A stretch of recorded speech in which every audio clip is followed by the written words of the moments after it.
most of the, I would say, pressure is coming down onto the consumer to preserve and save water, which is fair enough. We all have to be responsible enough to do that. But is the pressure coming down on the manufacturers or the suppliers Absolutely. to create that? Like, let me give you an example. If you go to an ITC hotels today, of course, there's a responsibility perspective there, but ITC is saying, fair enough. I mean, even if you take a shower for more than 2 minutes in a room, it's okay. I will look after that water. It is my responsibility. I will look after it. So the onus is not coming down onto a consumer or not being able to take a good shower in the ITC rooms. But if you go down to the other hotels, that is not the same scenario. They say, hey, listen, don't wash this. I mean, if you don't want to wash, don't do it, please. Take a shower for 2 minutes, not beyond that. Save water. They put things in the taps to ensure that the flow is less or whatever it is. So I'm just trying to say, should the onus finally lie on the consumer, on the suppliers, is the technology building on that front? So the onus on sustainability is like a web. Everybody needs to get involved. Okay, and we can give any number of nudges to the consumer. For example, there's a nudge to say even car number, odd car number is a nudge. Okay, it's quite likely that many people ended up owning 2 cars, one with even number, one with odd number. There will always be people who will beat the system in any system. Okay, but that doesn't define the system. So I think government regulation is very, very important. So the earlier I talked about the red zone, the yellow zone, the green zone. Next is people who assemble consumers like an ITC hotel. I think ITC is an outstanding example of their hotels are all LEED certified. They're all solar energy. The water is recycled. Everything's done well. Fantastic. Now this kind of a thing will percolate sooner or later.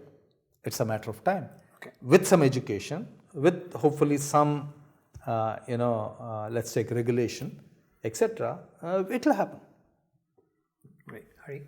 So, see, with the way AI is advancing, it won't be long before AI is able to literally analyze our emotions. So, if as a team leader, you were given a system where the system could literally tell you, okay, this is the mood of your team, this is what they think, this is what they do.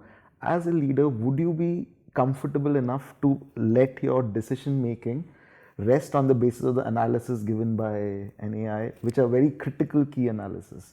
So I'm not asking you from a technology perspective, but more from a human point of view, because there's a lot of conversation around this. Yeah, here's what I would say. I think human beings fundamentally are different from machines and the machines which analyze them on their ability around emotions.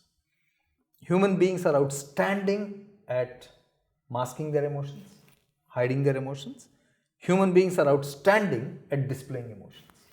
Okay, and when they do this, the context is very important. You look at LinkedIn as an example. Everybody is a cat, a cheetah, or a fighter, or whatever it is. Nobody is a failure on LinkedIn. Okay, everybody is something very, very positive. Okay, so they're able to camouflage that well. So I would be worried if a machine told me, Hari and Deepak are thinking this is a rubbish interview and you should stop. I'd be worried, right? Okay, so I think the whole concept of context and authenticity, people tend to behave differently in different contexts, and their emotions vary. So it would be very difficult, I would believe, for a machine to predict the emotions of a collective team. Okay. And if I could add Hari onto this, Yeah. There's one emotion that human beings have, which is for the machine is next to impossible to do that. And that is a risk-taking emotion. Machines are not able to take those risks because they're fed to do certain things. And if you can't take a risk, then the progressive growth is going to get very limited down. And that is where AI is going to struggle, let me tell you this. And I can relate this to even to the cricket for that matter. If you don't take a risk in taking a catch, you will not be able to do that. You will have to have that element. The AI won't be able to do that. So that's my small perspective also. I mean, just to adding on what Shiv said in terms of AI and how it can be related. AI can give you options, but finally the decision is yours. yours. That's the way I look at it. Interesting. There's one question which was, it's not something which we discussed earlier, but so the way AI, the technology is growing, it has the potential to change things, undoubtedly. And when social media came in, everyone was excited. It was a new thing, and somehow, somewhere, I feel that, of course, social media has done its good, but the democratization of social media took a beating.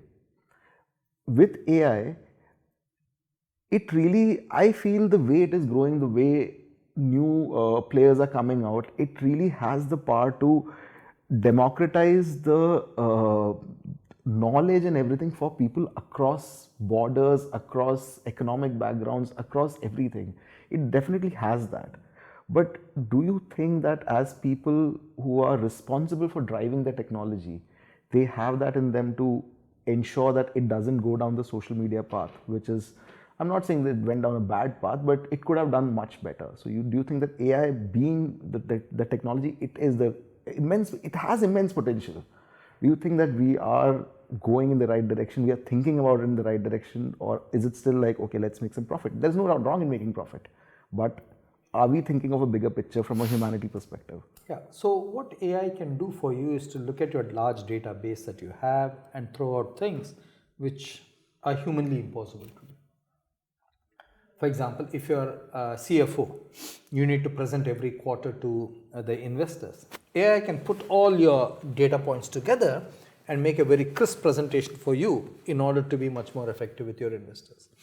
If you're a sales guy out on a business development project, it can put everything around your company, your offering, your product compared to competition and give you a very slick thing. So it can combine reams of information and put it out in a very succinct format to help you. AI cannot help you decide the options.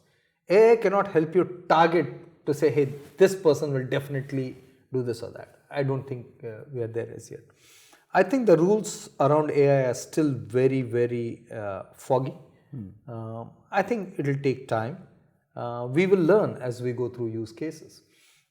And I'll give you many, many examples of this. For example, when television first came in because governments wanted to tell their citizens all the good work they were doing. Okay, that it's degenerated into this level of debates, nobody thought, right? Okay, should we have regulation around that? I believe so. Instead of all the name calling, etc. Did we ever believe that social media would get into this kind of abuse behind anonymous handles? We never imagined that. So maybe a simple way out is just ban on anonymous handles. So there are different trajectories which each technology takes. I think we are better prepared, more wiser after what's happened with social media, what's happened with the other things. We are better prepared, and that's all I can say. So basically, humans need to be checked. We need to have a check on. Not that. When you start impacting others' emotions negatively, then you need to think about it. That's what I would say. Why do we say some content is offensive? Because it is offensive for a majority of the population which views it. Right. Okay. So one of the reasons I believe social media is the way it is because in India specifically, we do not have libel laws. If tomorrow I call you a name and we had a libel law, you'll take me to court. True. So I better think about it. Today, since there are no libel laws, I can call you what I want and get away with it. And that's not fair. True. Interesting, Shiv. These are some questions which have been on my mind for quite a while with AI, with the kind of things which are happening. I was like, yeah, we should definitely ask you this. But yeah, it was lovely speaking to you. It was interesting. Deepak, if you have any No, Shiv, thank you very much. My pleasure. I think keep empowering the next generation that you keep doing. So please keep doing that. I think this is really fantastic. Thank you. We all love listening to you and hearing your perspective. You really bring a lot of in-depth and very interesting perspective. So it's always really, really wonderful, Shiv. Thank you. Thank you very much for it. All the best, guys. Thank you. Thank you so much, Shiv. Lovely. Pleasure.